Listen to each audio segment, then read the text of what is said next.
On est dans la Cha Yud Aleph. Mishenatal Yadav Kedat Lesouda. Quelqu'un qui a fait Netilat Yadayim comme il faut. Velo Birech Alehem, il n'a pas fait la bracha avant de s'essuyer.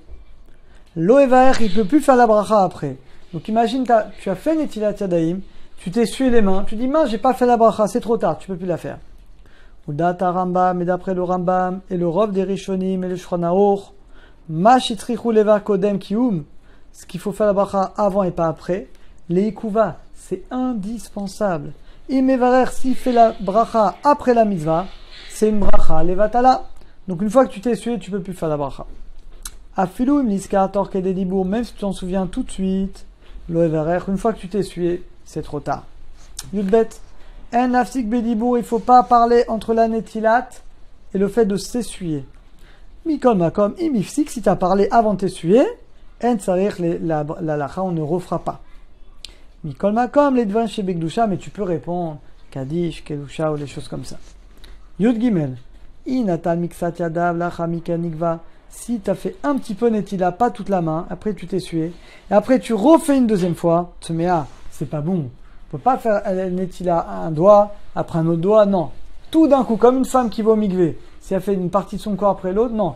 Tout doit être immergé, et ben c'est pareil pour les mains. Toutes les mains doivent être immergées dans l'eau. Tu dois verser l'eau sur toute la main.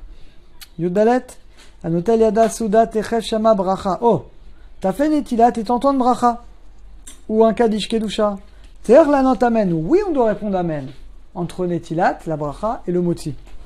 Kolot, tant que t'as pas fait la bracha à netilat yadaim. Là, on parle même pas entre netilat et le moti.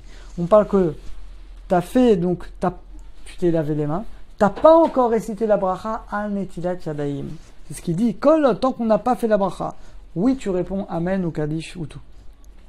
Afilou l'omrim, bien que d'après ceux qui disent que pasuk, on ne pourrait pas faire de psukim. Mikol makom, gam yodut ça la note amen. Mais dans ce cas-là, comme j'ai pas encore récité la bracha, oui, je dois répondre.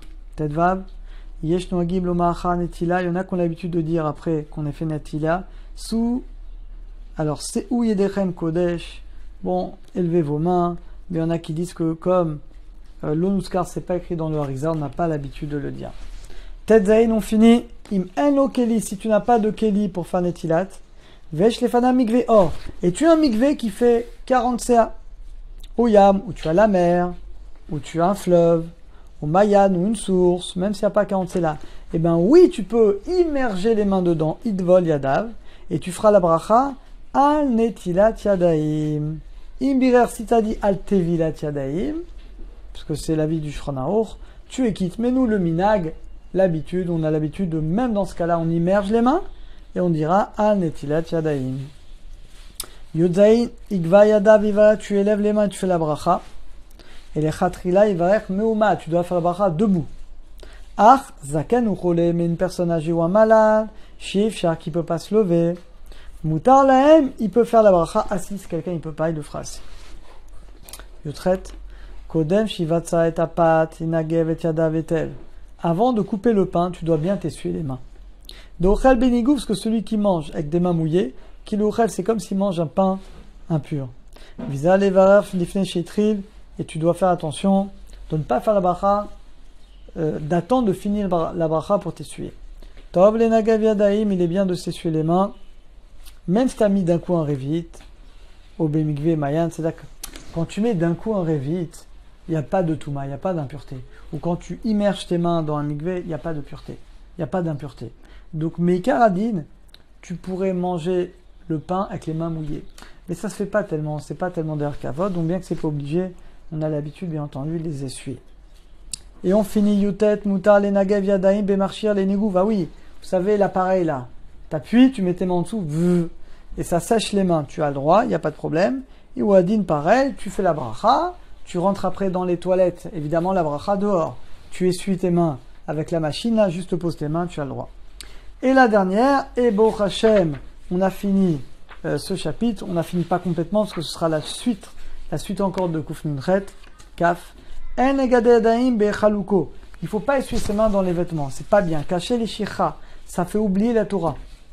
Mikol makom anoagim et ceux qui ont l'habitude, les nageb et bigdem et récissés et ceux qui ont l'habitude d'enlever juste les pointes. Par exemple, l'eau qui est dans ses cils, il fait comme ça. Tu fais comme ça, tu as un petit peu d'humidité. Alors, Kodem, avant de faire Netilat, dans ce cas-là, ça, il n'y a pas de problème. Il n'y a pas lieu de craindre qu'on va oublier la Torah. Voilà, Baruch Hashem. On a terminé, donc on continuera dans le prochain cours la suite de Kuf Nun Chet. À très bientôt.